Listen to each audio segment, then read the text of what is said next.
Good evening, everyone. Welcome to the FearFans podcast. Good to be back. I'm your host, Don Elmy. With me is Tom Nally, let's see, Nick Millet, and Joe. Good, yeah, good to be back. We had to, miss last week because I was on vacation with family in Florida. But How dare you? and I decided, How dare you? No, I'm just kidding. let's see, Tom. Hey, welcome to hell. Yes. Yeah, Hey, indeed. Billy. Welcome to hell. We'll tear your soul apart. Oh We yeah, have Classic. such sights Yeah. to show you. yeah. I don't know Your what suffering those will be lines are just legendary, so badass. even in hell. Those lines that he makes are just so badass. Yeah. Yeah. Oh man, yeah, he was always amazing. Oh my god. But so tonight we are covering something that Nick has been wanting to cover. This kind of a late birthday present. This I decided to do birthday requests now from all of my fellow Fear fans. Wait a members. minute. Wait a And, minute. Wait a minute. Wait a minute. My birthday We're- was in we're- the beginning of February. we're still gonna get to you, Tom. You're still gonna get Evil Dead. Yeah. Hey, We will. Hey, you know what? right hand to God, we will do It's, Evil Dead, Tom. I promise. Hey, you know what, Tom? Here, just listen to me, okay? Because I'm trying to talk from Philly and Sylvester Stallone. No, you're not. Oh my God. You can't sound like Not you're even from Philly. close. When you're from Chicago, But you sound like an idiot when you try to sound like you're Yeah. from Philly. I was just You're really butchering it, Nick. I mean, you I can't. know I can't do, but hey, I just want to say, Tom, just stay with us. How many fingers am I holding up? 5. No. Okay, all right. Hey, So well, you guys, so many people, both audience and fellow members of Fear Fans, have been asking to cover this for a while, and it is the Clive Barker film Hellraiser, released in 1987, and this is arguably This is definitely one of his best films, if not his best. Yeah, man. Indeed, it is. Yeah, I mean, it had a agree. lot of cool So if special it was effects. released in 87.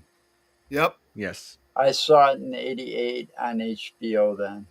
Yeah, I probably Oh, did. Because they were back then, it took them almost a full year when something was out in the theater Yeah, for it to be released on, HBO cable. or whatever. yeah. I probably saw it around the same time the first time, and the special effects for the budget they had and for the time that it was were decent. But now, in hindsight, when you watch it, you could totally tell that like just say when Frank was emerging from the floor, you could totally tell it was like a reverse film of something melting that you know what I mean? Like Yep. Right. you could Yes, totally indeed. tell. Which But is it common- still is- was cool. Common with a lot of those effects back then. I mean, especially like we talked about Evil Dead. They did very similar things. They did. On their I shoestring think budget. I actually was impressed with Hellraiser's practical effects. I thought they were Yeah. good for what they were with the budget No. they had. Yeah? They definitely were. Yeah, I barely remember the first time I saw it. I mean- was at a friend's house in Chicago, actually Oak Lawn, Oh, Oklahoma. Chicago, and we were at his dad's house, and we were going to Great America the next day, and he reaches under the couch just before Hellraiser starts on HBO, and he reaches out the couch, pulls out a big old tray, and I got so fucking Yeah. baked. Excuse me, I got so baked that I don't even remember the flick, but I've watched it. I've actually got the first 4 on DVD.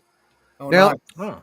Now me and Don were talking about it. Like which one was it? I know it was in the first 4 when like at some point they revert like the Cenobites or whatever they're called Yeah, Cenobites. had reverted back to their human form. That was the second one. Was it? No, Second was one. it the second? Oh, it wasn't Yeah, it the was. second one. It was either 3 or 4. That was the second one. I remember. Because they were actually telling the whole origins of Pinhead. Well, and all Right, that. like he was a Nazi. Right. No, or he was a something. World War One He fighter. was a World Right, War well, One he or was World War he II was part of the vet German. playing with a box. Yeah. But Right. like they showed the other ones, like the dude with the sunglasses and the dude with the choppers and the chick with the hook through her, Female like Cen- Yeah, They're like they showed what they looked Yeah, like as humans. yeah, they're the referred to as Cenobites. people Yeah. always want to forget their names. You got the female, just simply female Cenobite, And although that's she's sometimes referred to a as deep. Rubik's cube. She's sometimes referred to as deep throat, but she's yeah, Well, we're not going to get into that. yeah, we're not going to. But you Well, get I, well, I because just knew you were gonna say something about time. well I just knew. because it's the wound in her neck. That's why they call her. She's nicknamed that. She's like the second in command. Then you got Chatterer, the one that has the gums exposed. yeah, but But notice Oh yeah, I noticed on IB IB, when you look at the cast, the IMBD website, yeah, IMDb. yeah, that Internet Movie Database. they put they put the lead Cenobite. They don't even call him Pinhead. Lead no, they don't Cenobite. because They that's call not him what he was lead originally. Cenobite. That's not what he was. Right. Yeah, he But was. I've always referred to him, and I think everybody else has, and they probably did in the second movie though, as Pinhead. Yeah. Yep. Hmm. Then, like I said, Yeah. So yeah, one with the exposed gums was Chatterer, which was like the enforcer of the group, and then the other, and then the fourth, the one with the glass is kind of a weird name, but he was known as Butterball, who was yep, he was considered the torturer of the group. Wasn't that the Oh, name that's of a right. boxer? yeah. Butterball. So Think so, yeah. oh here, Blue Moth. I wanted to respond to you. Yes, this is a pretty good one. Yeah, it's definitely Oh, one of you Clive Barker's best. haven't seen this one, Blue? Oh, you don't know what you're missing. You have to watch the whole Hellraiser series, really. I mean, Well, especially the first two or three. I mean, they're key. yeah. After that, it kind of goes to hell like Well, most I mean movies. that's the way it was with horror movies in the '80s and the I '90s. Like know.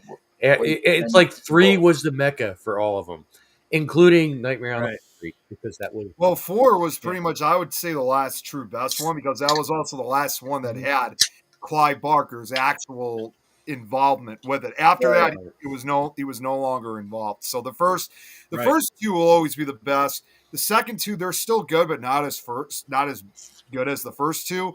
But after four, and that which also was I almost forgot, which also was the last Hellraiser movie that was released also theatrically. The rest of them were released to video. And yeah, sorry. they Braxton, just I kind of know went downhill afterwards. What is it, Tom? that. What's so Braxton's last comment. I was just what? what the hell? You know, as Tom had once said, because he's asking that, and so was Lois. You know what? We're not even gonna go down that. It's gonna sound really, really Oh my God. 17 sounding. So yeah, we're not gonna. Anyways, Yeah. Yeah, but here, let me look up the pictures of the Cenobites, just to show everybody what we're referring to. Hang on. yeah, The most iconic, the most iconic of them all is obviously Pinhead. Let me just pull that up. We have obviously him such being the leader, sights to show you. For you, obviously being the leader of the your group. suffering will be legendary, even in Yeah. hell. So Yep. many great Here, let me lines just came out of that open movie. that up. Yeah, the share screen feature on this thing is ridiculous. Don't start, Braxton. Hey, listen. Who doesn't? I mean, I don't know. What are you Yeah, gonna do? I don't know. I don't know. Here, so here we have Pinhead. This is like the leader of the Cenobites, and he is played by. Doug Let me try to Bradley. remember his name. Doug Bradley. Yes, Doug Yeah. Bradley. Well, He played Pinhead from the first film until the eighth movie, we being Hellraiser Hellworld. That's correct. Jesus. Yep. They Oh, had And they had then 8 movies, really? in 8 movies. And and this is female Cenobite, open throat, also known as deep throat. Yes, thank you. which I don't know if you guys know. I mean, most people don't know this. The actress who played her, that was Clive Barker's cousin. Yeah, and let's see. That was his Here sister there was. cousin. It was- Grace And also, Kirby. these people, I've researched these guys, and these creatures were used to be human until they found that puzzle box, Yes. and then ended up being turned into Cenobites. Well, And that's why I this one is said yeah, Butterball. in the Yeah. one movie, like they all reverted back to their human form. yeah, Like all yeah. all So four that of was them. Butterball. And Shatterer. here is Chatterer. Let's pull him up. Yeah, which And that design became very popular. yes, and I'm wondering if he may or may not have inspired the look of Nemesis from Resident Evil 3. That's what I kind of wondered. He kind You of know what? does. Yeah, Yeah. Oh, Sorry, let me get caught up in the and the comments. band Tool, they use something similar to that too. Let's see. Do you have Nightbreed on Blu-ray or 4K? No, I don't.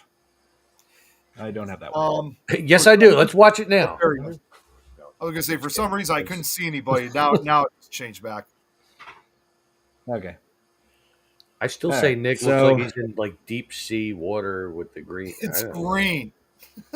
It looks like terrible night vision. It does. It kind of. I mean, looking on camera, it does look like I'm actually in night vision. It looks like dark. well, like if you get night vision goggles for off of Wish. Timu. Timu. Or Timu. Yeah, either one. Purchase it. I love Timu. Oh man. Oh wow. Oh, But, geez. Rax, some bad news came through the area during the morning. The confirmed tornado on the ground. It's just windy. Oh, it's good to know you're safe, Brax. Oh my god, I'm sorry. As Kate would say, ew. I'm Yeah. Oh, and that also, just kind of came up. hope- I really didn't hope- mean to bring that up. also, yeah, I should update you guys. Kate is currently being treated for a reaction to some, I think, antibiotics. I think she Yeah. said. So Yeah, she got the I'm wrong really antibiotics. really hoping she's doing okay. Yeah, Yeah. I hope so too. Yeah. She wasn't on my live feed earlier at all. I mean, she might have tuned in, but she wasn't typing. So I She had to said do my she was own gonna- moderation, which was easy because I didn't have any trolls tonight, so I was good. So yeah. She said she was going to try to get back to us as soon as she could. But yeah, Yeah. for the time Wait, being, she's what's going on currently. with it? Oh wait, something's going on with the screen. Hang on, What's the matter with the screen? I have It no looks idea. fine here. It looks fine from where I am, but it says for the past minute and a half the screen has been turning black. It must be some kind of a glitch that happened when I was sharing screen. Hang on. That's possible. Yeah. Cancel. No. Yeah, but it looks I have- fine right here. It's Yeah. It looked fine Hmm. for me. I haven't seen any glitches. The only thing that I saw, and I was going to say this, was the screen on my side was gray, and it said offline. But Larry, just as I was about to tell you guys that, that's when it came Here. back to the main studio. Let me try something. I know this has never happened before. Hang on. Yeah, Eve Mux has a history of causing these glitches, but I don't see anything from my side. Here, I haven't let me, had any try problems that. with EV Box. I'm just Okay, saying. here. Spotlight, and now disable. Stop the share screen. Okay, now it's Let just me see if that. yeah, Let me see now if that fixed it. Yeah. Now it's just the the full screen of what you were sharing, but it's gone. yeah, there's not. It's just What the is going on? here. Give it a Yeah, so second because it was like it happened before, but then afterwards the picture came back. So give it just a second. This is so odd. Well, there should be an option on your share screen to just like nix it. Here, let me try. Let's see. Can we try removing it though? Yeah, It that you should should. build. There we There go. you go. There we go. Wait, but did that fix the video? Hang on. Well, Yeah, I did. I could see all of Video- us. well, we can, but Oh, here we go. They see. Okay. Yeah, that's what I was meaning. Yep. So you're good. We're back. Okay. That was very strange. That's never happened before. Little technical issue, but that happens every Okay. now Yeah. Let's not do share screen again on this. and Anyway, so yeah, like a lot of people like these monsters like really stood out because of their amazing makeup effects that were done on them, and also their outfits really played a theme into this film. They were like dressed up in BDSM, which Yes, is like very. yeah, like the whole purpose of like the puzzle box is it opens up a dimension to those things, those Cenobites, and they are their purpose is to give people like extreme senses of pleasure and pain. Yes. Just Right. yeah. With So with no barrier between, really. Like, And that Mhm. puzzle box, when you really, it's basically a type of Pandora's box when you really look at it. And most people don't really know exactly what they're stepping in for when they start solving this Pandora's box, because Right. obviously that's when truly all hell breaks loose. All right, Joe, start opening your box. Yep. Oh, Open the We're box, gonna Joe. do this live chains- online right now. Yes, all these chains start coming out. This Then one and doesn't open. Ah, damn it. Ah, man. oh, you missed out. You missed out on the best part. Yeah, I like how So the we're not getting box. Pinhead well, in like, here for an interview. Sorry, people. no, I was Not looking forward today. to it. This It's one like, might so though. Pinhead. Any recent victims lately? So what have you been up to? I mean, what's been going on with you lately? I mean, give us Yeah, give us an update. You know, that sounds so much like you could be interviewing him on Tom's World Tom. or Wasn't the Dom box? Tom's world. Yeah, wasn't the box also made from bone and flesh? Well, the way they made it in the movie, like the exterior of it was crafted with bronze, and only one box was made for this film. They had no backup, so whenever the box was like thrown or dropped or anything like that, they had somebody like always catching it every time. Yeah, you No. want this? You want this? Go get it. Yeah, Went but through the later window. movies they had 3 or 4 of those boxes Yeah, they did. because they were sitting on a guy's desk under glass. You saw 2 or 3 of them. Yep. Let's see, what sequel do you think is most like the original Hellraiser? Ooh, 2. The second Yeah, one, Yeah, definitely. two was the most like the first one, you but kinda but picked only up where because the first and one left off. and I touched on this in my live feed tonight because I was talking about this show, and Nick just kept edging me on to talk about the damn movie. He did Oh, I no was such not thing. edging you on. What He's are you talking innocent. about? But like it's very similar in the fact that what's her name, Julia. She No, comes back in the very same way that Frank comes back in the Kirsty. first one. It's Kirsty. Pretty much.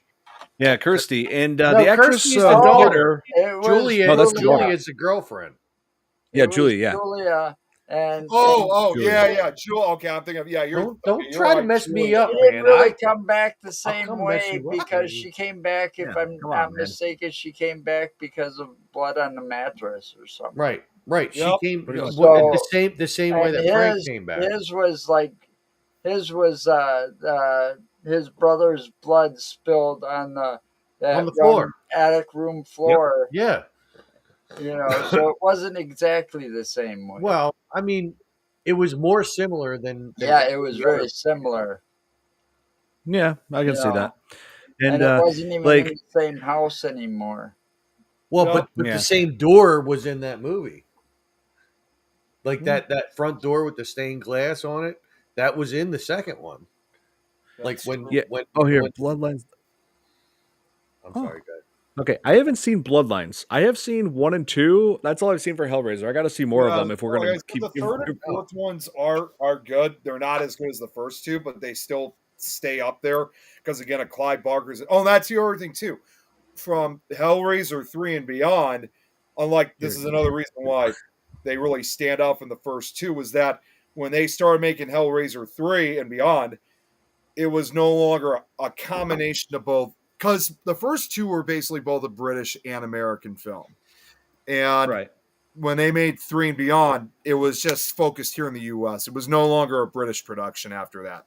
If in fact, if you really notice, obviously, you hear, people obviously with that British accent and stuff. Well, you don't hear that anymore beyond, again, from 3 to beyond. Well, it was British, wasn't it? Yeah. I mean, it was. Yeah. I've only watched up to the fourth one. The original movie was made with £1 million. It was. I saw it. I saw it. Too bad the third one here. was filmed in Philly. No? Any order in particular to watch it? I would say watch it in order. Yeah, I no, think definitely. that's, 1, 2, 3. Yeah. I mean, Yeah, I'm not I sure mean, if there's like prequels. I mean, No, I know there's that there some are- horror movies that you can Exactly watch. but here's the thing. The other thing some fans speculate, like when they compare from the first to the fourth films, some people actually consider Hellraiser 3 from that point forward as basically almost like a different franchise, because when you look at the first two movies, Pinhead and the Cenobites were, when you really think they weren't really, well, the first one most of, I mean, they were more on the second. They weren't really a huge focus like in the throughout most of the movie. You Oh saw no, because in the first one it was Frank was the big focus, and he in the was the second big one it was focus. Julia. Yeah, Frank was the big focus. We did see the And Julia Cenobites in the was beginning, but we really didn't truly see them until about halfway into the movie.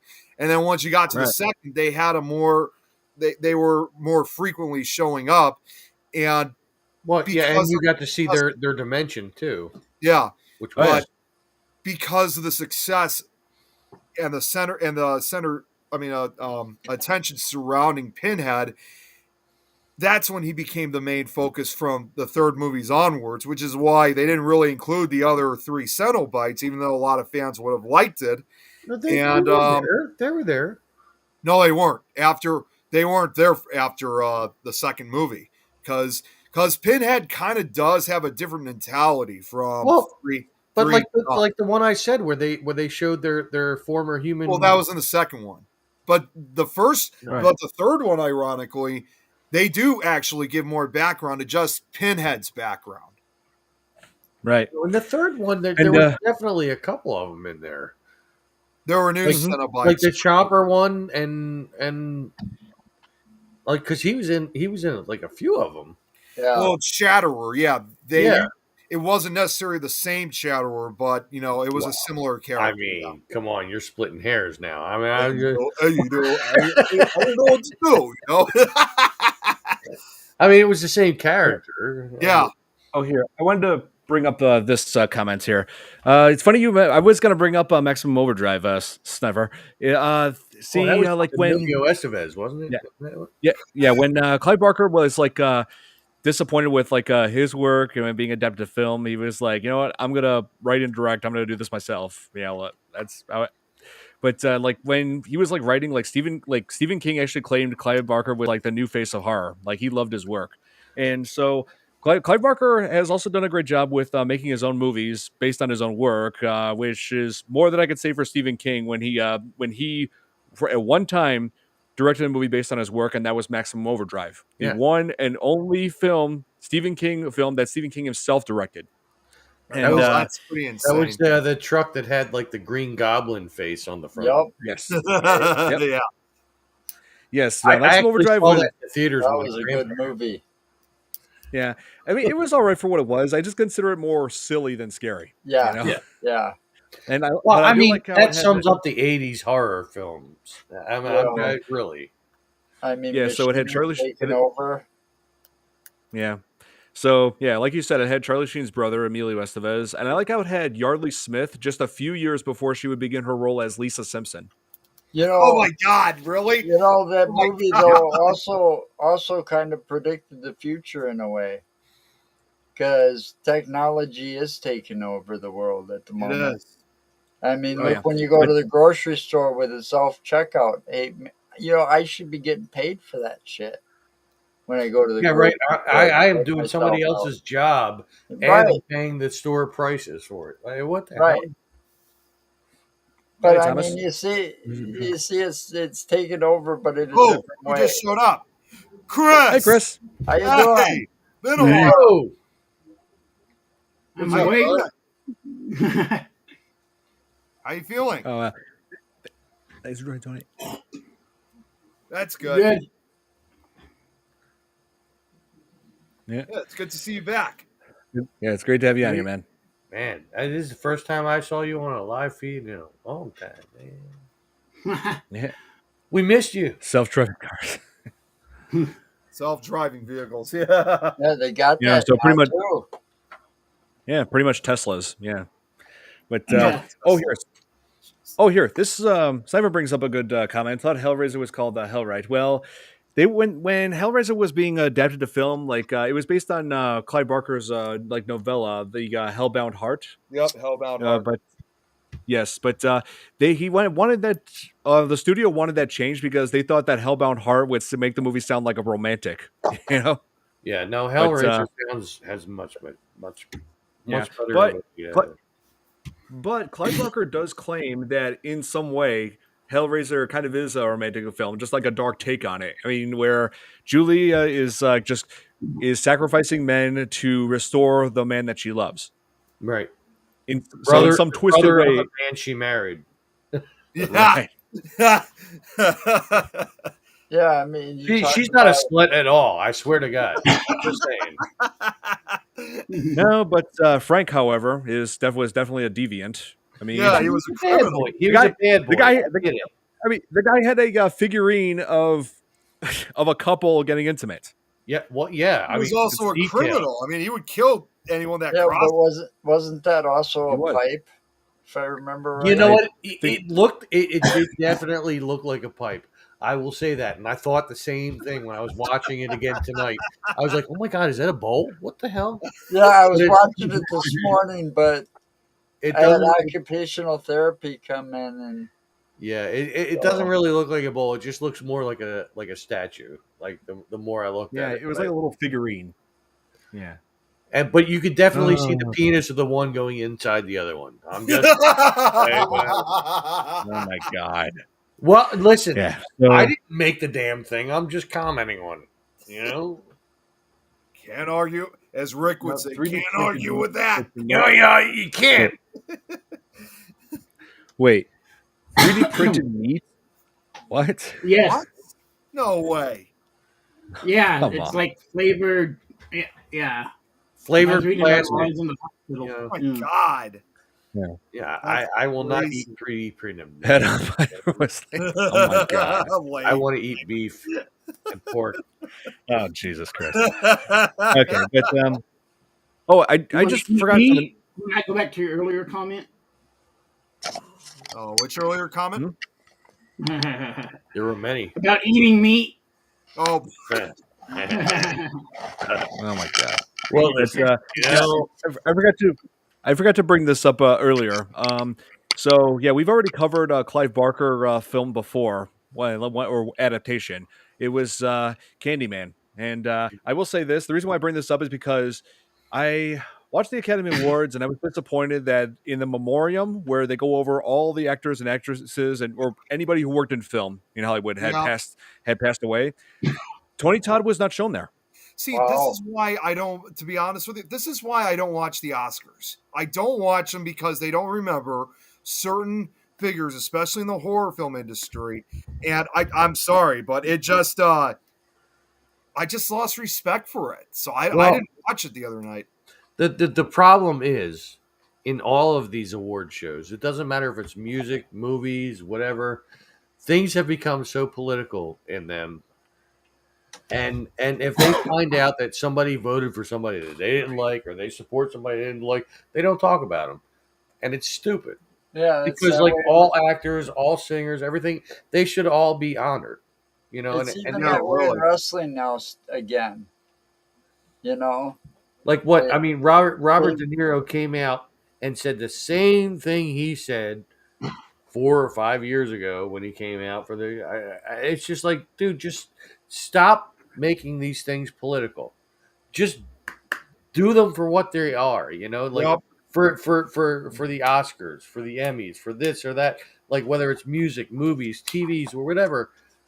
Like just focus on that. Don't bring politics into shit, and that's the biggest problem of the world right now. Is Yep. everything is central around politics. Who you voted for, who you support. Whatever. It's stupid. And everybody needs to just stop this and just yeah, start loving everybody. Just live life yeah. and Everybody love. love everybody.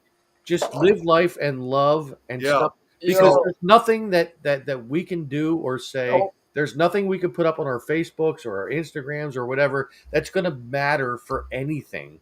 Just stop and live life and be and who it's you like are.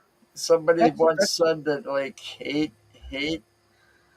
all that hate is like a useless There's so much emotion hate. because it's just a waste of time. There's so much hate right now.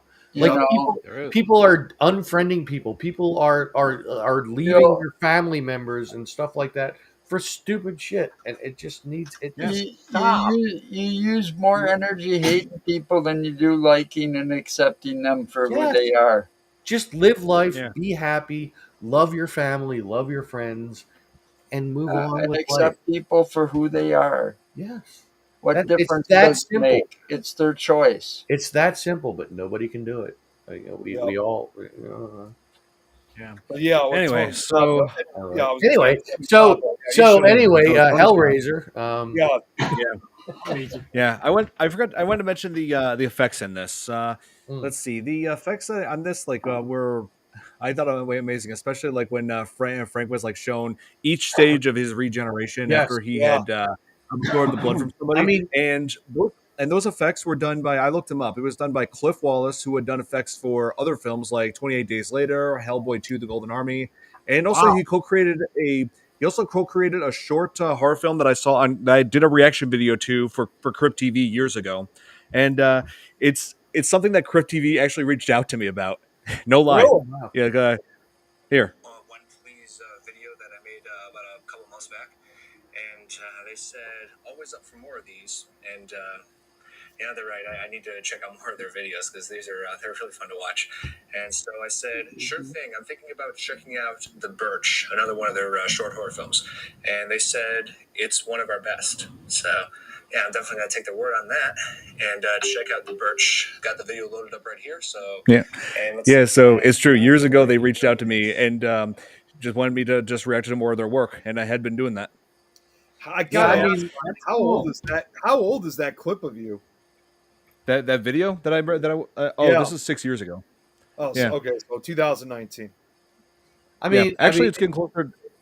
I Actually, it's mentioned getting closer to earlier. 7 years ago. Oh, so I mentioned 2000. earlier as we were talking before the live feed started that, like, I mean, it's apparent now when we watch these movies that it's like a reverse uh like a clip of when Frank is coming up and he's like he gets his arm up and everything like that, and you can see like his body forming and everything. It's obviously like a reverse film of something Yeah, melting. or something But- melting like wax. but it's still a very, very cool clip. Yeah, It it was. is. Yeah, I like the. At the Yeah, time, in that particular scene, I loved the effect. I loved the music Yeah. from that scene where he was like originally regenerating because, yeah, for those who haven't seen it, what was his name? Larry? Yeah, the Larry who was the Larry. dad of Christy. Of Cur- Kirsty, Cur- yeah, so Larry, he was helping move a mattress up the stairs, and then cut his hand on a nail. You know, he was Oh, that was bleeding like crazy, painful to going look up to at, the like, ow. He's like, going oh, up I to the haven't looked attic. at it yet. Going up to the attic room where Julie was. Where Frank Julia. had died, where Frank had or not died, where he opened the puzzle box and like encountered the Cenobites where they killed him, and then his blood is what resurrected Frank, and so that set everything in motion. Yeah. And that's what Yeah, eventually but- also but that's even- what also drew the Cenobites' attention too. But even when he was like a little torso basically and everything, like I still think that the effects were pretty cool.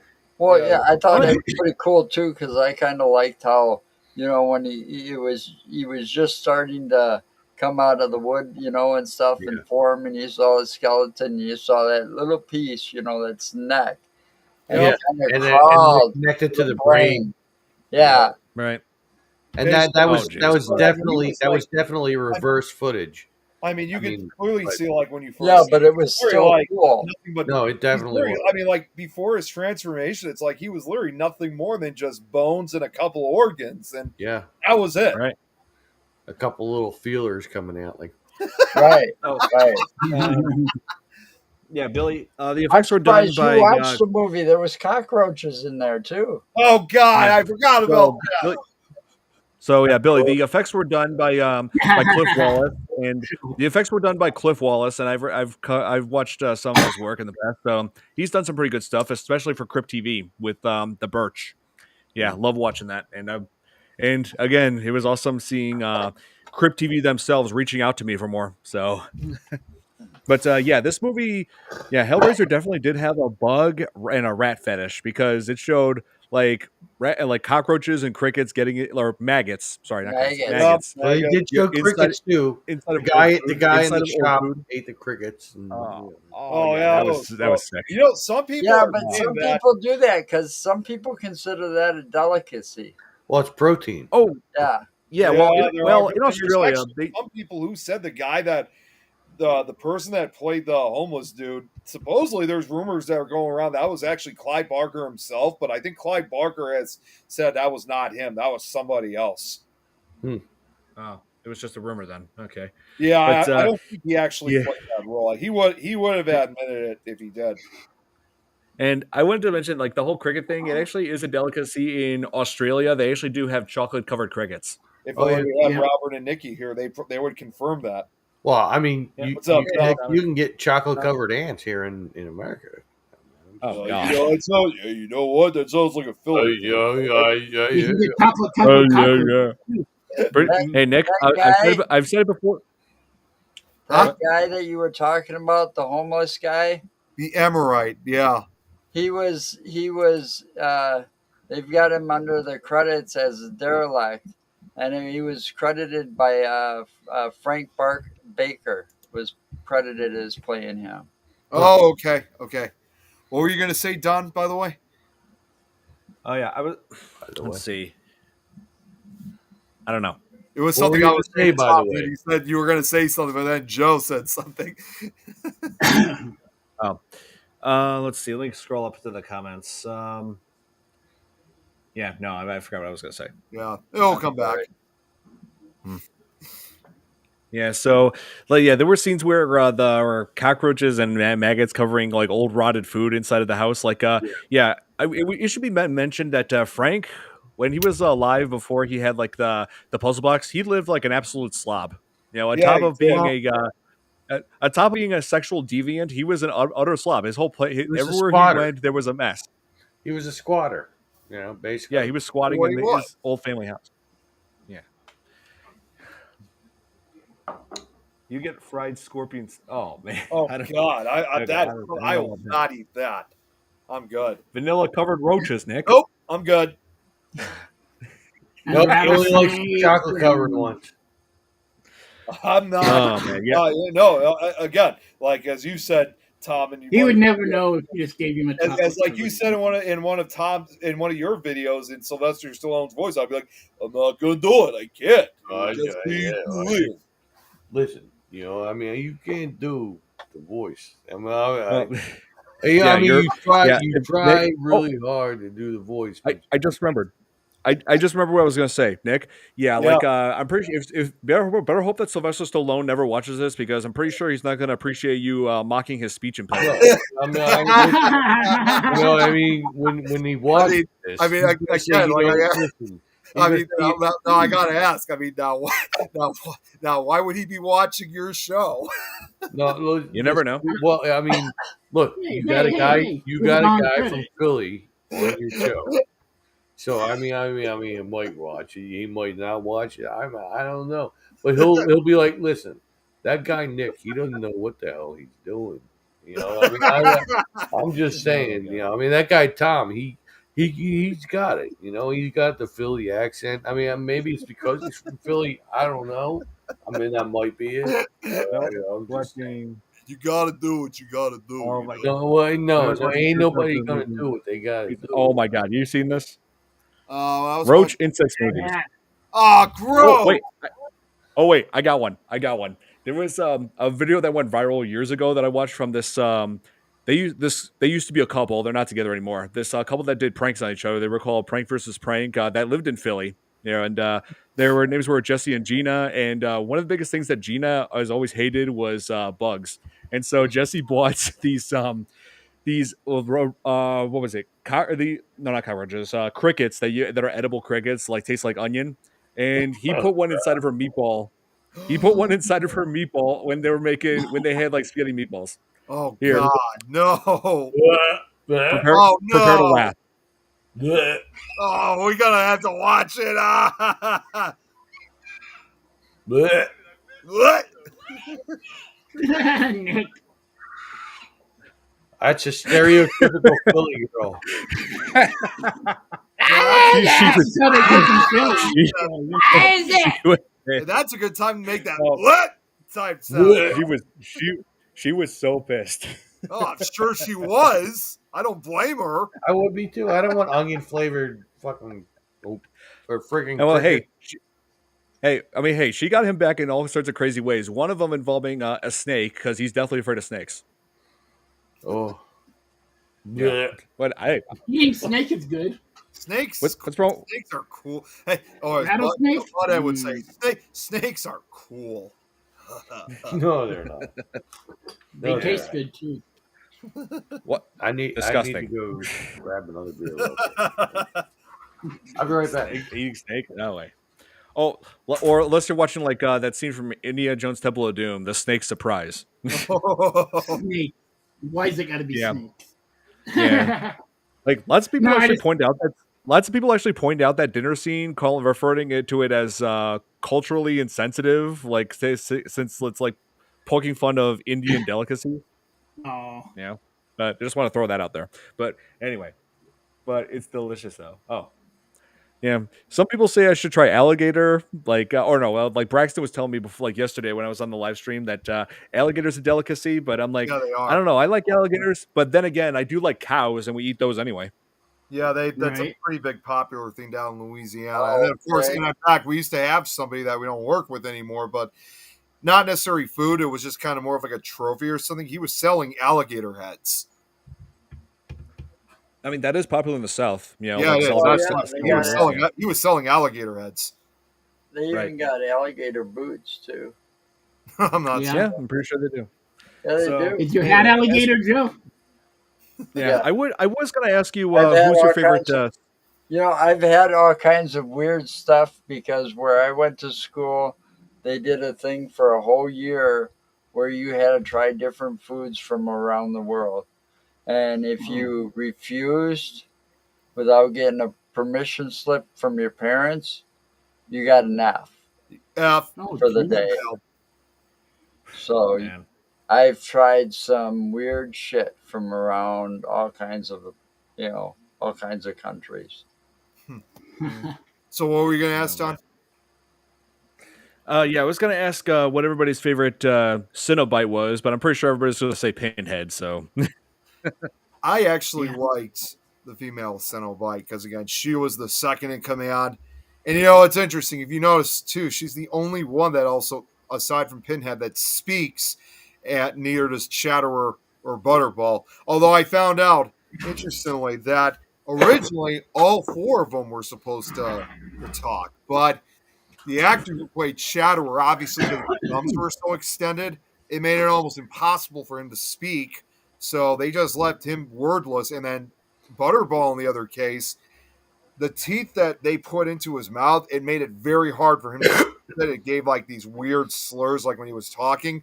So that, as a result, Kinda like Bloodhead. they also had to silence him too. So that's why only Pinhead and the female Cenobites speak. right. So yeah, each one of them had like a very unique look to them. And like yeah, so yeah, Butterball was the obese one, and Chatterer. Well, technically, Chatterer actually does talk, but only in like these like that. That's the only way it Yeah. talks. Hey, That's why he's called Chatter, because he's chattering his teeth. Yep. And like I said, it may or may not have inspired the design for Nemesis and Resident Evil. I mean, I can kind of see it. well, yeah. You can make the argument, huh? Oh, here, fried alligator balls, and he. Oh, Alligator, just an alligator meat alligator rolled balls. up in a spear. Okay, I figured that's what you meant, Braxton. Yeah, that's what I kind of figured too. Yeah, but me and Tom are here, so.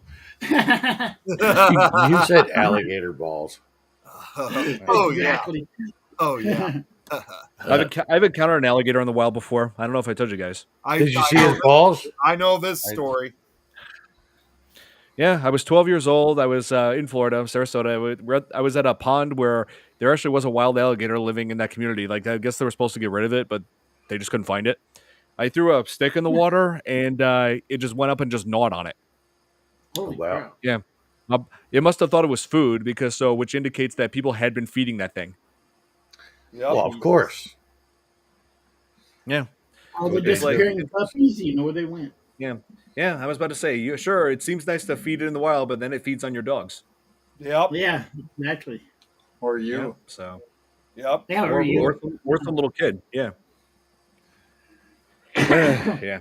It's like, don't get me wrong, I like alligators, but not the best kind of wild pet. Yeah, Yeah. not the best thing to. No, Yeah, no, no. as they learned in Lake Placid.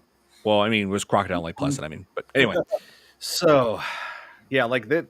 I like the Said he house liked was it. actually like a very creepy environment. Like they made it the house just creepy from beginning to end. It was like, oh man, deteriorating and my But God, they like it did was, even though in the second movie, the house wasn't a factor. They did use that door Yeah, they did. in the second yeah, movie, right? Like I mean that door with the stained Yeah. glass oh on yeah, it and Yep. everything. hmm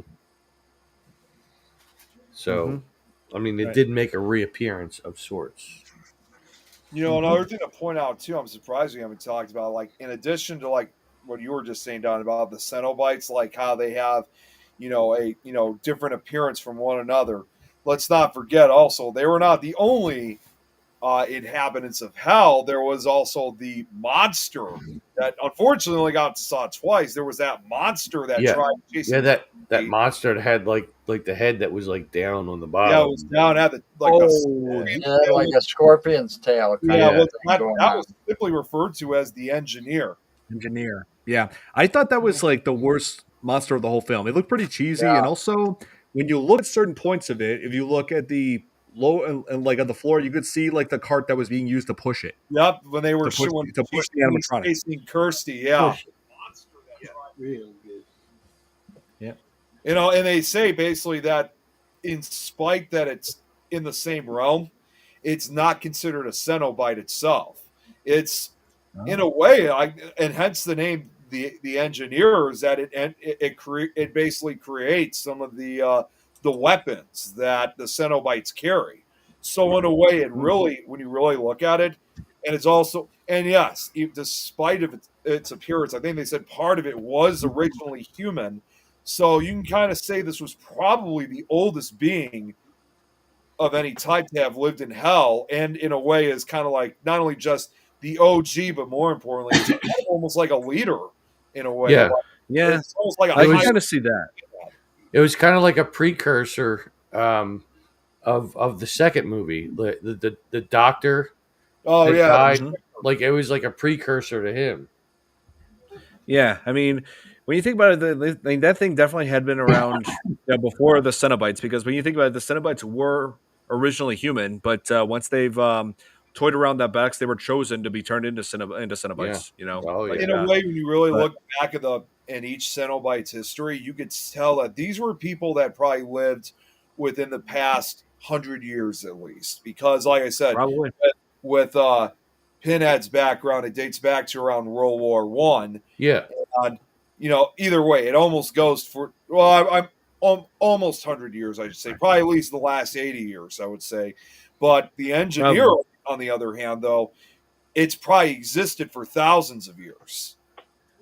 I mean, it might be Yeah, 80 probably. now, but like back when the movie was made, it was more like 30. You Yeah, let me look at. Let me know. pull up I'm just engineer. I don't saying. know about that. Here, looking up the engineer, just to give you guys an idea of what this thing looks like. Junction, It's junction. the one thing I noticed most importantly were its Yeah. eyes that change. It has these cat-like eyes. Yeah. Yeah. Oh I mean, yeah. you can't see Yeah. it right here. Let me see if I pull up a better Like the picture of pupils, the eye. like kind Oh, of here we go. opened up like that. Yeah, like Yeah. that. Yeah. Yeah. Yeah. Would have been I interesting. don't trust the screen share, so that's why I'm doing it through the phone.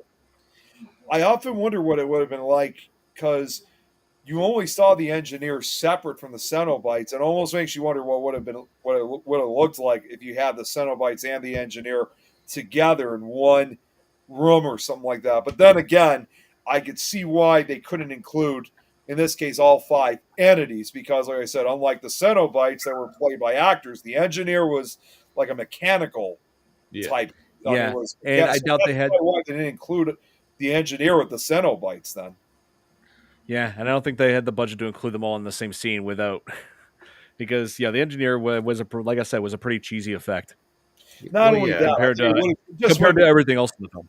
well, not only that, considering its huge size, I mean, it probably also would have been difficult to fit it in the same room, and who knows how heavy that probably was. So it probably would have. Well, In other words, it would have just been too time consuming. I don't think it would have been Probably. that heavy, like to operate and everything.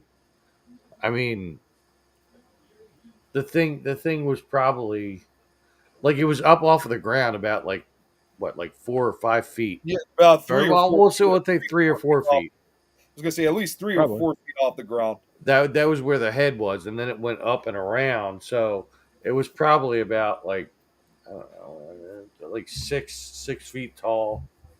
Yeah, at least. Hmm. Yeah, could have been, but it's like. Yeah, and also like I wanted to ask, what are your guys' favorite scene in this film? Because there were a lot of disturbing ones. I actually, my favorite scene was like when Scene? Frank was at the point where he could actually put clothes on. Like it was around Yeah. that time, and he was becoming more alive, more human, I guess. Yeah, and Yeah. he started smoking. Yeah. Well, yeah. Yeah. You said I wrong. could totally see you doing that, Tom.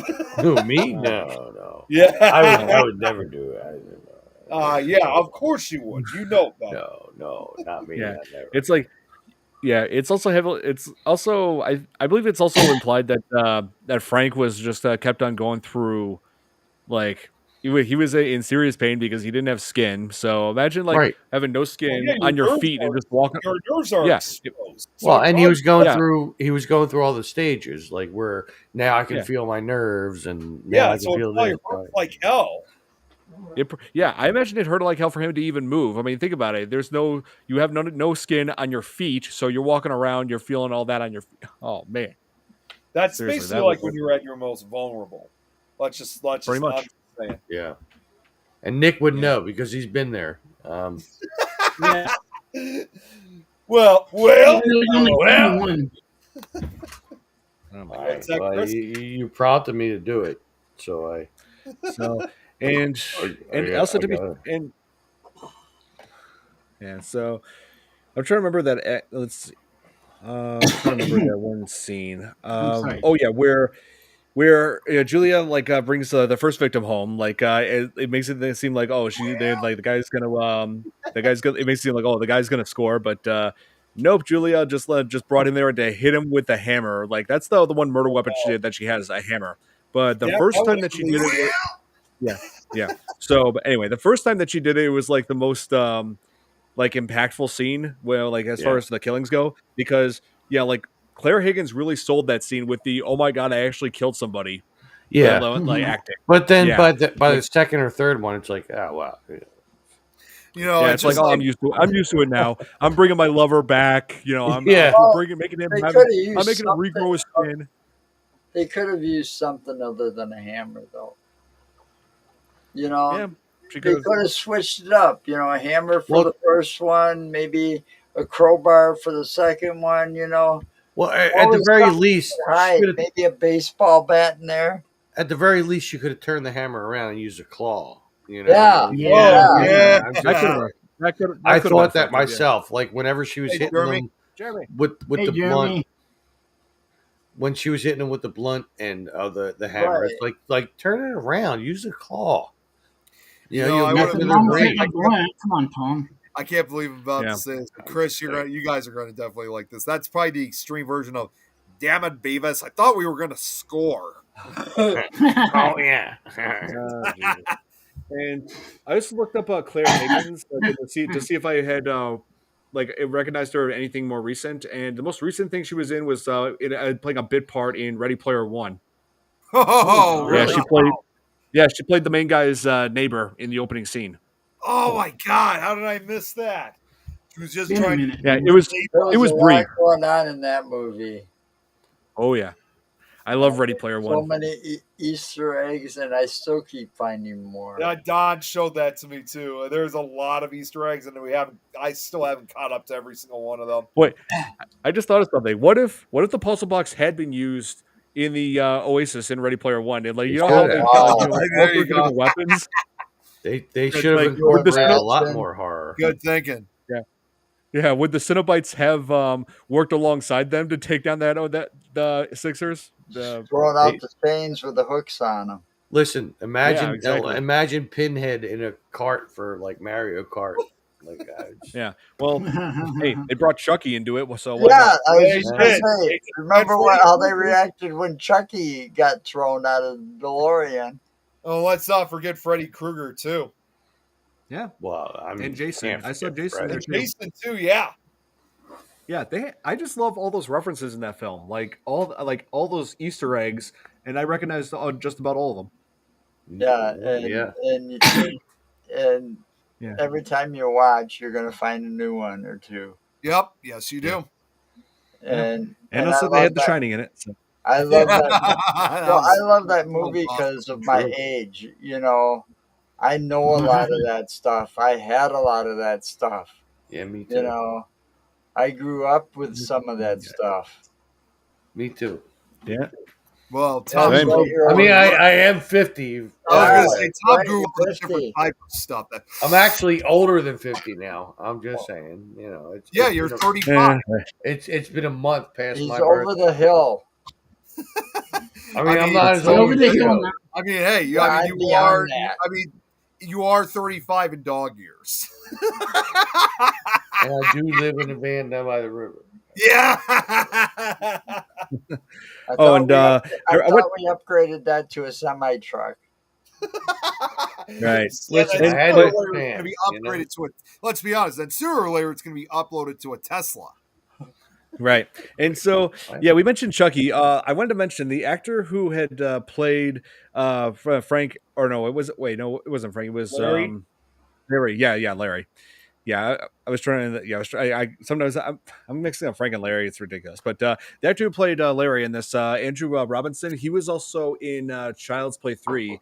He played the Sergeant Botnick, who worked as like the giving everybody all the new recruits the haircuts, and his catchphrase, who had like a pretty messed up like a hair cutting fetish, but yeah, and he was saying every time he cut someone, like gave someone a buzz cut, he said, "Presto, you're bald," and I'm like, you do realize there's a difference between bald and buzz cut, right? I mean, come on, you're a barber.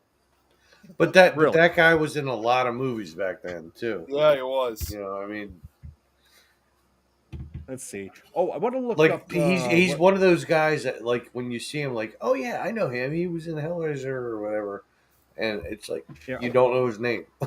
Here, I wanted to look up Ashley. I wanted to look up Ashley Lawrence because she had been. This Hellraiser was her feature film debut when she played Kirsty. She's been in a lot of like some of the Hellraiser sequels. Oh my I God. wonder if She she's was, done she anything was else. kind of annoying in the first movie, I gotta say.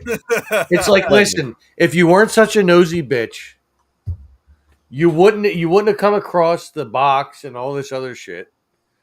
You know, I mean, I'm just saying. You know, Let's it's see what other horror I've actually. I don't know if I ever told you guys this, but over almost 15 years ago now. Not I necessarily. caught my own mother-in-law coming in with a guy. What? No, it's nothing like that at all. Anyways, about almost 15 years ago, I actually did see Ashley Lawrence at one of the Flashback Weekend cons. Oh, did you? Well, unfortunately, she was among one of those Ooh. guests that you had to pay to get a picture or whatever the case was. So, unfortunately, I didn't get to have the opportunity to talk to her, but I saw her, however, from a distance. And yeah, I got to admit, you know, even at her age, she still looks really good for her age. I mean, she still at times looks a little bit like what she What looked do you like. mean for her age? Huh?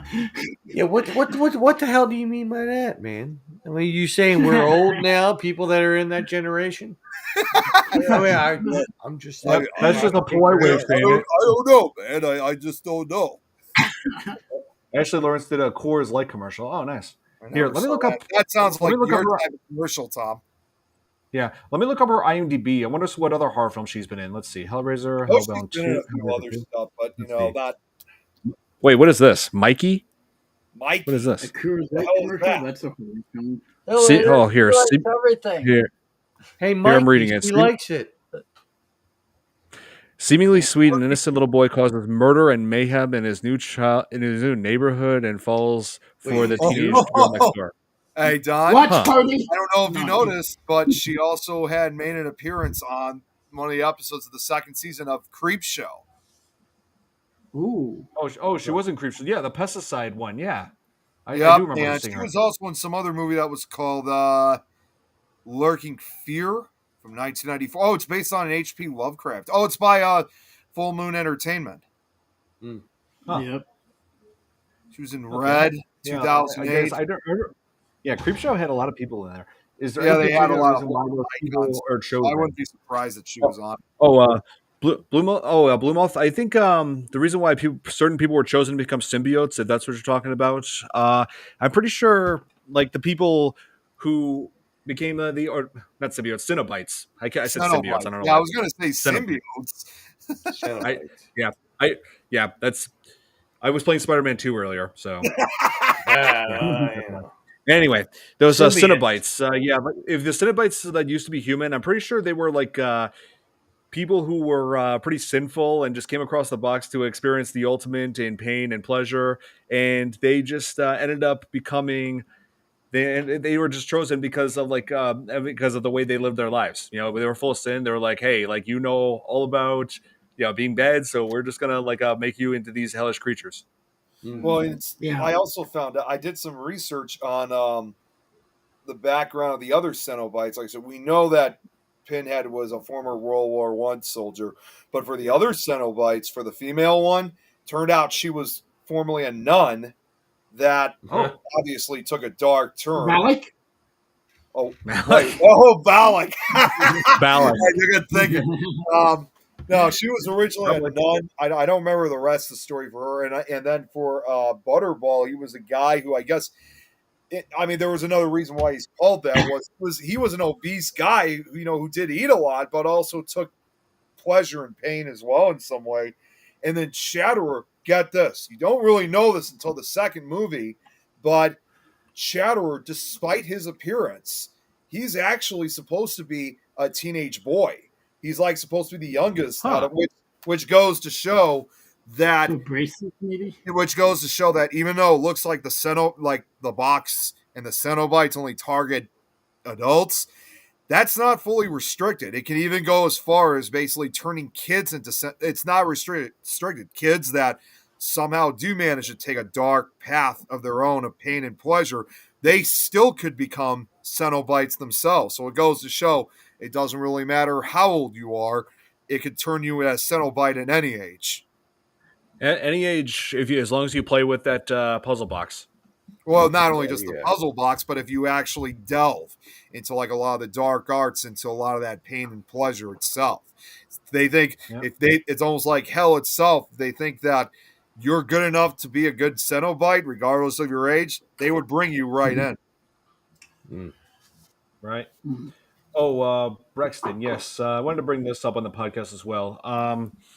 Wonder what the team Buffy is going to do. I believe he's referring to the death of Michelle Trachtenberg, and Yeah. I was devastated when I learned about that. I had just gotten off the plane from Florida when I learned about this, and that was the same day she died. And I was like, at first I looked at this, I thought it was like I read somebody on Facebook saying that. I'm like, okay, like if this is a troll, like that is not funny. You know, like making people think that a celebrity died when they really didn't. But but sure enough, I looked at Entertainment Weekly, and yeah, Michelle Trachtenberg was confirmed to be dead. And I yeah, was still laying in a hospital bed figuring things out, so it was really freaking me out. Oh yeah, I'm sure. I'm sad about that because I loved her in Buffy the Vampire Slayer, Yeah. and among a long list of other things. We covered one of her movies the past December, Black Christmas. That's right. Yep. The remake, yes. Is the Seven Deadly Sins kind of like? Wait, we just lost someone. They're not Tom. necessarily involving the seven deadly sins in this case. It's just more of just the pleasure and pain they basically surround themselves with and live with. Yes, like uh, like when no, not Larry, when it was Frank who Right. opened the box in the beginning, and they introduced them like all the extremes of the most extreme ends of pain and pleasure, like, and then ended it with tearing his body apart with hooks attached to chains, Yeah. and Yep. then that set in motion the events of the film, and then and also and of course bless you, and of course Oh, Pinhead was like saying, oh yeah, what? where'd Tom go? I just commented about that. You didn't hear me? Sorry, Beer no, run. I got someone messaged me. Oh, yeah, and so yeah, like of course, Pinhead was some mentioning like well, how suffering being legendary, and how he just looks forward to bringing these these unnatural like feelings towards people in terms of pain and pleasure. And let's see, like the comments that he made to Kirsty when they first encountered her, and then she made a deal with them saying, hey, well, like you're one of your guys that you've been one of your victims escaped, Frank, I can lead you to him. And so she bargained for her life to exchange him. And I like when I first watched the movie, I thought oh, they're decent guys. They just want Frank back after he escaped. Like when after she brought them to the attic where Frank was, and she Pinhead just looked at her and looked at Kirsty and said, "This isn't for your eyes." Basically indicating that you better look away before you see Frank get torn apart by hooks again. Yeah. Save you from being traumatized. And I'm like, yeah, pretty sure she's already traumatized after she saw her father die. Yeah.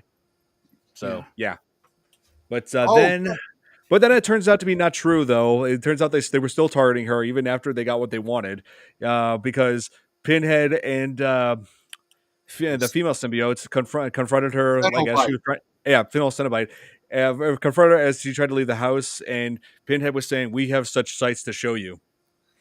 They were still basically going to take her anyway, and Yeah, that's Cenobites. Yeah, they'll take anyone. they still in other. It's basically playing the role because in a way, there's that famous line, of course, that Pinhead says is that they're explorers in the furthest regions of experience, demons to some, angels to others, and kind of playing with that role of how demons are. Like when you look in the demonology and whatever case is, the typical rule is like it's basically a deal with the devil. You Pretty conjure much. up a demon, and you're promising a demon a soul, and it can't go back to hell without one. So in a way, the Cenobites are kind of playing that similar role. Even though they got what they wanted, it was still required that they needed some soul or something to take back with them, and they couldn't go back to hell without it. Yeah, I Even mean, though yeah, I the box mean, could still send them away.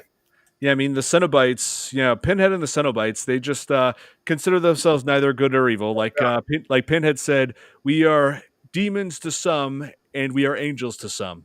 Along those lines. And okay, first Tom disappeared. Now Nick is disappearing. Have they been playing with the puzzle boxes?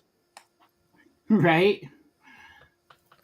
I don't know what just happened. I'm just sitting here, and all of a sudden, my Jason mask that sits on the holiday boxes literally just fell off without any reason. So, and it's like Ghost. far back into the box. So, who knows? May have had some paranormal activity, Maybe. Yeah. Did Tom just lose or maybe it's oh no, Joe may have conjured up the Cenobites. There's the always something that Cenobites? happens before They're here. they're after me. Like, Well, who knows? I'm in trouble. Who knows if I'm next? Well, I'm in trouble. Here I have my cross. Does that help? I don't think that works against the Cenobites. Damn. I I was about to warm up some Italian. Oh, oh, nice. What is it? Chicken mint. Oh, that sounds good. Jeez. Yeah, I tell you, yeah, Braxton he comments like all the time about the kind of stuff that he's always cooking, and I'm just like, wow, Braxton in Louisiana, you got some good eating down there. Seriously. yeah. Oh man, but hopefully Tom's okay. Hopefully he wasn't Yeah, I hope playing with he's any. doing okay. Hopefully he wasn't playing with any puzzle boxes. Yeah, maybe that's why he disappeared. He might have been first, and now I- they're coming after me. yeah, but crazy thing, Joe is like the only one here who actually has one of the puzzle box. I know, that's awesome. That's cool. Oh, you have That- two of them. Yeah, he's got two of them. Yeah, the Ooh. smaller ones in a Rubik's Cube. Oh, that's awesome. Yeah, I heard that they You can tell that I've my seen those. grandkids have been playing with because only one side is complete. See? Oh, I see. Oh, that's that. Well, then that explains why I'm having. That explains why, right? Yeah. Yeah. Here's one you had to get all the. It was like in Spencer's store. They had the Cenobites as action figures, and you got one piece of the box, and then when you got them all, you had to glue it together. Oh, that's cool. Blue Moth loves it. So that's how you got this one. Is by He's the collecting. You got to collect. What is it? 1, 2, 3, Hey, Goat. Good to see you. It's been a long time. 6. Yeah. You got to collect the 6 pieces. Oh, nice. Use the Millennium Puzzle to beat the other puzzle. So He's talking about Yu-Gi-Oh with the Millennium Puzzle. Oh yeah, that's right. I remember those days. Oh yeah, Jeff, we're all Good to doing see great. you, Goat. Yeah, yeah. Thanks for tuning in. Yeah, it's been a while since we've seen you on any of our shows. Yeah. So tonight we're covering something that many people from the very beginning of this show have been requesting. Yeah. And it's also from a late birthday request. Oh, was once the the Bel Air house in Ohio. I've heard of that location, Goat. We're actually trying to hopefully sometime plan an investigation to get out to the Bel Air house. That's I've heard a lot about it. And I'm also going to try to Watch out for Will Smith when you go there. I'm also going to try to do an episode of Young Bel Air. Bel Air House 2 on Nick Files. Oh, nice. Yeah, I've seen the Bel Air house. Oh, you have? Yeah. Cool. Yeah, Fresh Prince of Bel Air was filmed. Yeah, I've been there. That's in California. Yeah, it's a different Bel Air house. I know. I know. I was messing with you. Yeah, I know you. Love it. Oh yeah. And I just like how the actors like this just who played the Cenobites, they just performed their own stunts. Yeah, like he just thought Clive Barker like insisted on that. He thought the makeup just looked menacing. It's like, let's just have them do their stunts. But the only like the as far as Frank, like when like his human form and his skinless form were not played by the same actor. And yeah, and when he first appeared, like skinless, like crawling on the floor, that part that was actually a kid driveway and all that makeup just crawling, Yeah. Yeah, that was one of my favorite scenes. Is where the skeleton crawled into the brain. Oh yeah. Yeah, like I said, pretty good effects for its time, and with a budget of $1 million, or was it pounds? It was probably pounds because it was a British film too. I don't know, but Yeah. Either. At least pounds. Hope to meet you all there. That movie made me a big fan of Clive Barker's. Oh yes. There's actually a Would like to meet you, Don. Oh, I'm looking forward to it. I mean, he's in Ohio, so he's only about 2 states away from us. Yeah. Yeah. Thank God I just bought a new SUV, so it'll get us there. One other thing too I should point out was not only this also made me become a big fan of Clive Barker. There's also, I know he's written several tales, including obviously the one that inspired Hellraiser, Hellbound Hound. There's another book that he wrote that probably doesn't get as much attention as some of his other stories go. And this is one I actually read back in middle school. Maybe you guys have heard of it, maybe you haven't. It was called any guys ever remember the book The Thief of Always? Does that sound familiar? Oh, what is it again? I'm sorry, I was reading Jeff's comment here. The Thief of Always. I might have come across that. The Thief of Always. Well, this one was written a few years after the first 2 Hellraiser movies came out. It came out about over 30 years ago, back in 1992, and unlike other tales that Clive Barker has written, this was kind of pointed to a more family-friendly demographic, but it still kind of is. It's definitely a creepy story. It still has a horror theme to it, because I'll just throw this out since we're talking about Clive Barker. Right. The Thief of Always. It's about a young boy. His name is Yeah. Bill. I think his name's Billy. I think. Again, it's been years since I've read the book, but it's detailing a young boy who, unfortunately, like with typical, like you hear in some of these stories, he doesn't have the best life. He doesn't have a lot of friends. He doesn't get to go out and do very much. His life is very boring. All he does is just go to school, comes back home, maybe does his homework, and that's pretty much it. It's just a very boring life for him. But then there is this entity that shows up at his house one day, and I can't remember again. I forgot most of the characters' names, but it's like this ghoulish character who I guess he's kind of watched this kid from afar and noticed, how his life pretty much sucks. He says, "Well, I might be able to actually take you to a place that could change all of that immediately." Huh. Think of it almost kind of like a Willy Wonka and the Chocolate Factory, but in a much more darker theme. But it has nothing to do with food, though. He Right. takes this kid to what is known as the Holiday House. Now, apparently, in spite of its appearance, it's supposed to be owned by a mysterious figure by the name of Mr. Hood. And apparently, Mr. Hood's house has stood for over 1,000 years. And here's the thing, like when he goes into the house, he meets two other kids that are there, along with kind of like a housekeeper and some cats that exist, which kind of do have like a supernatural trait to them. But this is where you think it gets fun, but then you realize it's a different story. However, what happens is the Holiday House lives up to its true name. It's like during the day, it's like summer. It's like kind of like you're on summer break basically. But then when it gets close to evening, it turns into fall and it's Halloween. Huh. And then later at night and into the early morning, it starts to snow and it's Christmas all of a sudden. So you're like thinking to yourself, it's like that's why it's called the Holiday House. You have all these holidays instead of waiting an entire year for these holidays to arrive, they're coming by the hours. So it's almost like every child's dream to not having to wait so long for the next holidays. Like you just get up next morning and boom, it's right there in front of you. But Man. the dark side to it, though, this is where Clive Barker really starts playing a role into this. Two things in particular: what happens nearby? There's a mysterious lake in the backwoods, and it's filled with all these giant human-sized fish. And you think to yourself, well, that seems kind of odd. What's with all these fishes and stuff like that? Yeah.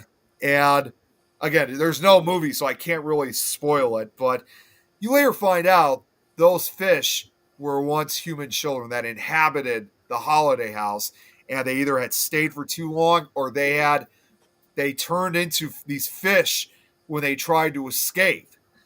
So they're prisoners practically. And here's the other twist too.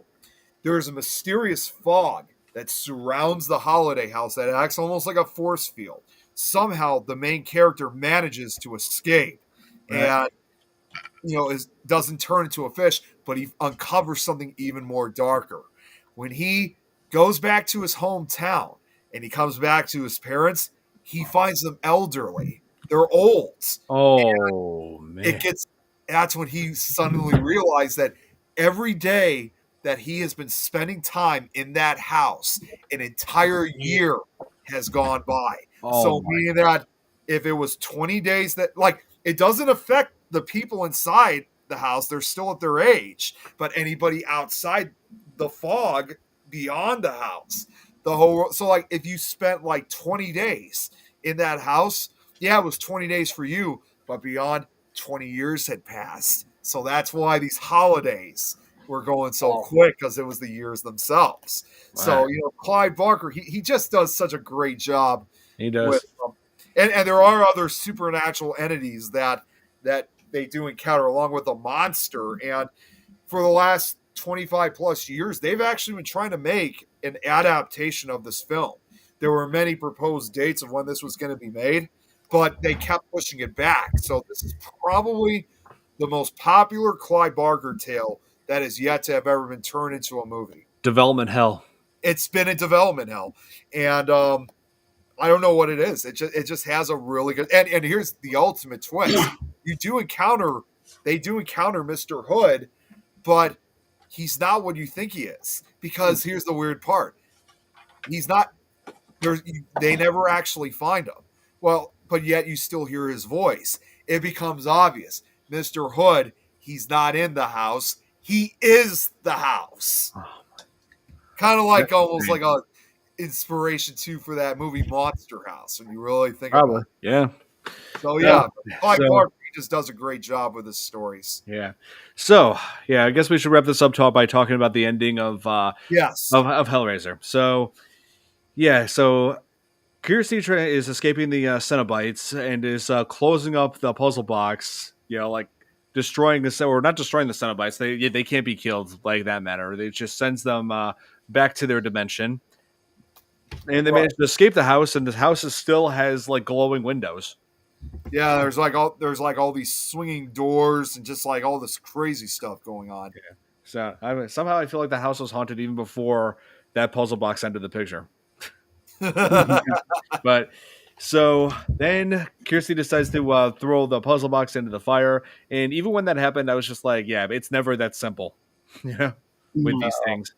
And so then that homeless guy who we see a few times throughout the film, who goes to that pet store, has a mouthful of like a little snack of crickets, then goes he grabs the box even though it was in a bonfire. He himself goes ablaze. It turns out he's not burning, he's transforming into a skeletal dragon like creature, and I thought that was pretty like out of nowhere. He was known actually as what's known as an Emerite, which is pretty much supposed to be like the guardians of the puzzle box. That's why he rescued the puzzle box from being destroyed, because the Emerite is pretty much the guardians.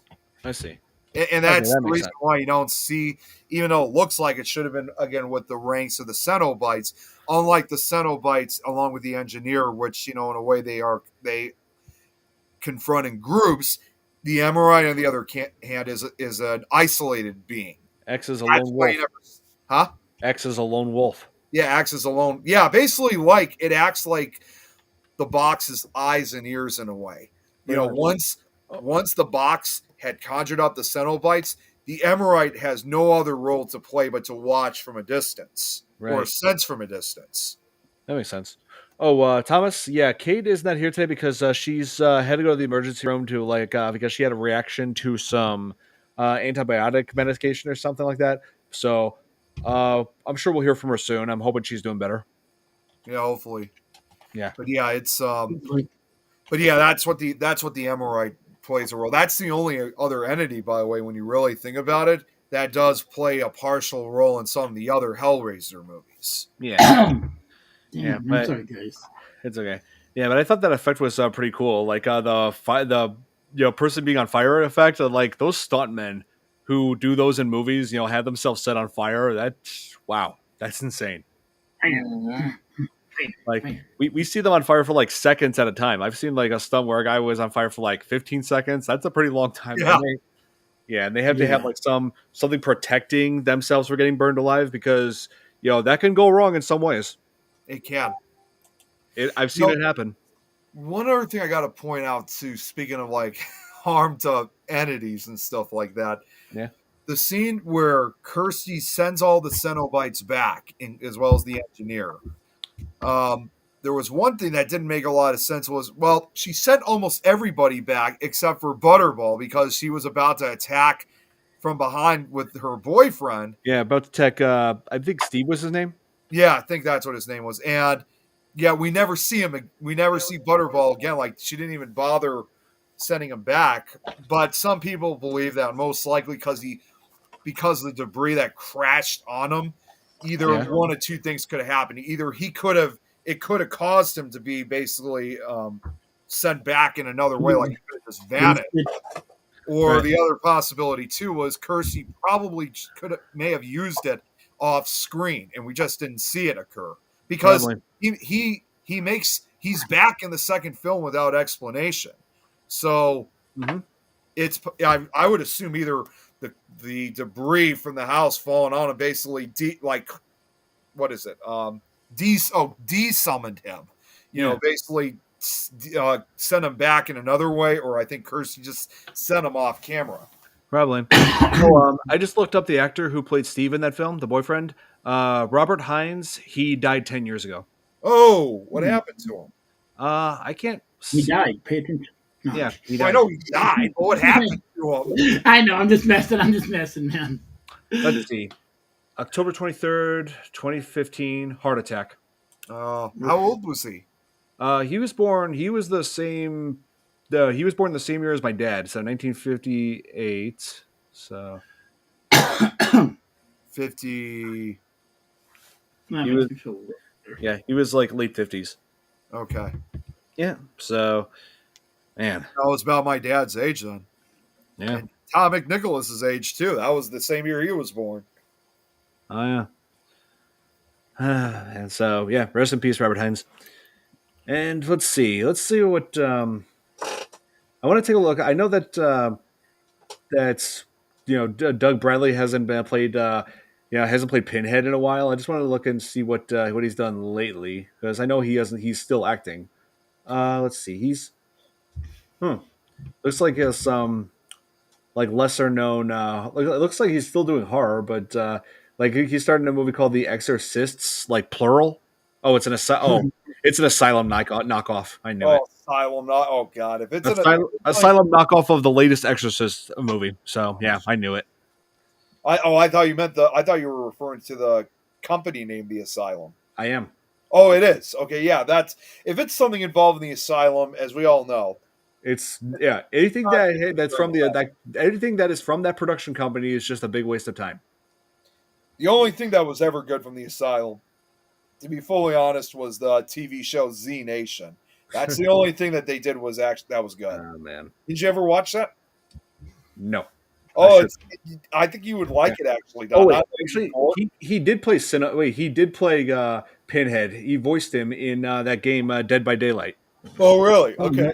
Yeah, Dead by Daylight. Like that game is pretty. That game is good. That's Yeah, the other thing though, I'm surprised we didn't bring up about with Doug Bradley, like portraying Pinhead in the first one. You notice how he has just this incredible deep sound he has in his voice. But unfortunately, you don't really hear it as much in the later films. I mean, he still has it, but it doesn't have like that intense sound to it. And it's obvious too that yeah, he did that mostly himself, but obviously, like you see with movies, there were some sound effects that were added to it. So obviously, he didn't fully do that all by himself. That was obviously through sound effects. Yeah, I think you're right. Toned his volume down to give him an even more deeper, more intense voice to him. Right. And, well, he was. I can't picture anybody else playing Pinhead other than him. Think about it too, Don. We're about the same age he was when he portrayed Pinhead. He was in his early 30s. That's right. While Kirsty, on the other hand, was younger. She was like in her early 20s. Yeah, this was her debut. So, yeah, then she reprised her role in several of the sequels. Yep. And then the puzzle box ends up back with another merchant in another part of the world, ready to continue the cycle again. What's your pleasure, sir? Yeah, never buy puzzle boxes. Yeah. Well, Joe already did. He's got it. Yep. Sorry, Joe. Yeah, Joe's got two of them. Hey, I'm going for. Actually, I saw one today because out of curiosity after watching the movie, and it's probably about the 100th time I've watched Hellraiser, but I rewatched it because Don said it was can be found here. So I went and looked and found it and started watching it, and then I went to look on Amazon, and they've actually got the puzzle box so that it looks more like when it goes from the cube shape and the way she moves it and stuff, it moves more like that. Yeah, I'm not surprised. I'm not surprised that they actually have replicas. Well, I'm going to get myself a third one because I added it to my wish list. So if Joe ever disappears, yeah, now we know why. Yeah, they're selling them. Yeah, that one. Yeah, they're selling them for $20. Yeah, it's not too bad. which we keep forgetting the name. It's they're known really. It's really supposed to be known as the Lament configuration. Right. All I know is I want one. Let's see. You know Oh, how we're- long it took me to That's the get best statement all night. the Right? correct Ooh. pieces to the one that you had to Original buy code. each little individual piece and then glue it together. That took Oh. forever because Oh, you had man. to find the exact action figure that had it. That piece with it. Yeah. So yeah, it's true, Bluemouth. You could actually buy your own puzzle box from Hellraiser. For Yep. $20, you can actually summon the Cenobites. I want one. And you know what? As far as being That's scared $20 of that in a thing, bun. I'm a vampire, Nick. I told you this. I'm I gonna know live you do. forever. No. Yeah. There ain't nothing that can kill me. There I've survived. I've already survived hell. I've been there and back. Yeah. You consider exactly what I've been through my entire life. It's been like hell and back, especially the leukemia shit. Oh, I believe it. I definitely do. Yeah. So Yeah. All right. Well, I think that's gonna wrap it up for tonight. Let's see. Let's see. In like less than 2 weeks is gonna be St. Patrick's Day, and so we got one last Tuesday before that, and yeah, Awesome. it's you guys, Tuesday before my birthday. yeah. So St. Patrick's Day, and FearFans, you guys know, you already know where I'm going with this. So next Tuesday we are going to be covering something another chapter of a franchise we covered every St. Patrick's Day, and that's Leprechaun. So we're covering Leprechaun 3 next Oh, Tuesday. my favorite. Yes. My favorite out of this series. I love that one. That's the Back in Las the hood? Vegas episode. Yeah. Many people argue it to be the best, and I can see why. It's Yeah. the limericks. Yes. So, yeah, be sure to tune in next week as we cover Leprechaun 3 for our St. Patrick's Day special. And if I could just say one other thing, I mean, this conversation definitely, was great when it came to Hellraiser, but we'll definitely have to have a second conversation in the case for Hellbound Hellraiser too. We will definitely cover that one day. Yes. And you got to admit, I'm just going to say this. I forgot to mention this. Like you said, Don, the effects were amazing. Those scenes involving the puzzle box, and you saw the electricity and stuff, the animated effects. Yeah. You got to admit, that was really cool. That was definitely no CGI. I was hand-drawn animation added to it. Pretty sure. When you really think about it, it just seemed like the effects got even better in Hellbound Hellraiser 2. Not only did you see more of those animated scenes, but just the effects overall. It become I think I would describe both the first two Hellraiser movies as more of a not only just horror, but also a dark fantasy film, because it also does have that fantasy theme to it. It does. Yeah. I can certainly see that. Yeah, so one day, somewhere down the road, we will cover Hellraiser 2.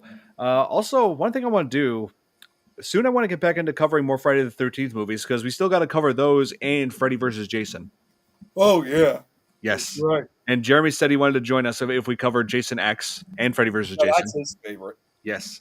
So yeah, during spring and summer, we will definitely have to wrap that up. Yeah. So definitely. Yeah, but first we got to cover. We got other things to cover, and we also got to cover more Stranger Things, because the final season's starting to come out in October. Oh, that's right. Yep. So put that show on your schedule, Nick.